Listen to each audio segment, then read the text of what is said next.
شروع اللہ کے نام سے جو بڑا مہربان نہایت رحم کرنے والا ہے۔ ایک دفعہ کا ذکر ہے کہ حضرت موسیٰ علیہ السلام کو اللہ تعالیٰ نے حکم دیا کہ سمندر کی طرف جاؤ، وہاں 3 کشتیاں ڈوبنے والی ہے۔ حضرت موسیٰ علیہ السلام فوری حکم الہی کی تعمیل کرتے ہوئے سمندر کی جانب چل دیے۔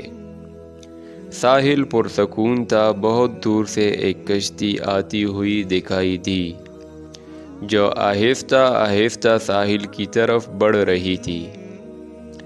ابھی وہ کنارے سے کچھ ہی فاصلے پر تھی کہ حضرت موسیٰ علیہ السلام نے آواز دی کہ اے کشتی والو، اللہ کا حکم آنے والا ہے، ہوشیار رہنا۔ انہوں نے جواب دیا، آپ جانتے ہیں کہ اللہ کے حکم کو کوئی نہیں ٹال سکتا، ہم تو اس کے بندے ہیں جو حکم الہی کے پابند ہے۔ کشتی والے ابھی یہ بات کہہ ہی رہے تھے کہ اچانک ایک موج اٹھی اور کشتی ڈولنے لگی۔ سوار اپنے آپ کو بچانے کی کوشش کرنے لگے۔ اتنے میں ایک اور زبردست موج آئی اور کشتی کو اپنے ساتھ بہا کر سمندر کی تہہ میں لے گئی۔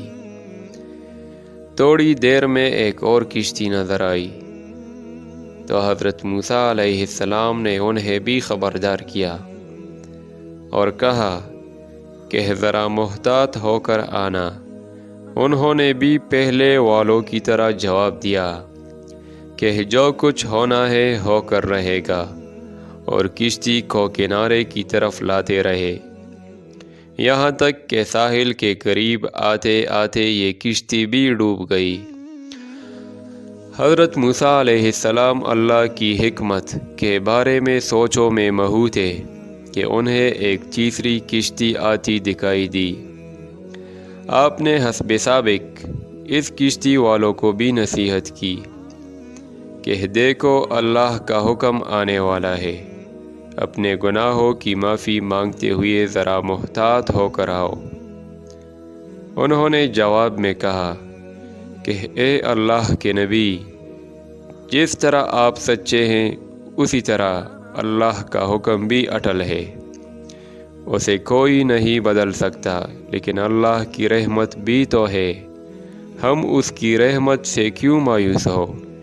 لہٰذا ہم اللہ کی رحمت پر بھروسہ کر کے آ رہے ہیں، اور وہ اپنی رحمت کے صدقے میں ہمیں ضرور امن و سلامتی کے ساتھ کنارے پر پہنچا دے گا۔ کشتی والوں کا یہ جواب سن کر حضرت موسیٰ علیہ السلام خاموش ہو گئے۔ جب کشتی بحفاظت کنارے آ لگی تو اللہ کے پیغمبر علیہ السلام سوچنے لگے کہ اللہ نے 3 کشتیاں ڈوبنے کا فرمایا تھا، 2 تو ڈوب گئی لیکن تیسری سلامتی کے ساتھ کنارے آ لگی ہے، یہ کیسے بچ گئی؟ ارشاد باری تعالیٰ ہوا کہ اے موسیٰ، آپ نے سنا نہیں کہ تیسری کشتی والوں نے کیا کہا؟ انہوں نے میرے حکم کو تسلیم کیا تھا، میری رحمت کو آواز دی تھی اور اس پر پورا توکل اور بھروسہ بھی کیا تھا، تو اس لیے یہ کشتی میری رحمت کے طفیل بچ گئی، کیونکہ جو بھی میری رحمت کے دروازے پر آ کر صدا دیتا ہے میں اسے نا امید نہیں کرتا۔ حدیث میں آتا ہے کہ جب اللہ تعالیٰ نے مخلوقات کو پیدا فرمایا تو عرش پر لکھ دیا، میری رحمت میرے غضب پر غالب ہے۔ تو دوستو، آج کے لیے اتنا ہی، کل ملتے ہیں کسی اور ویڈیو کے ساتھ۔ اللہ حافظ۔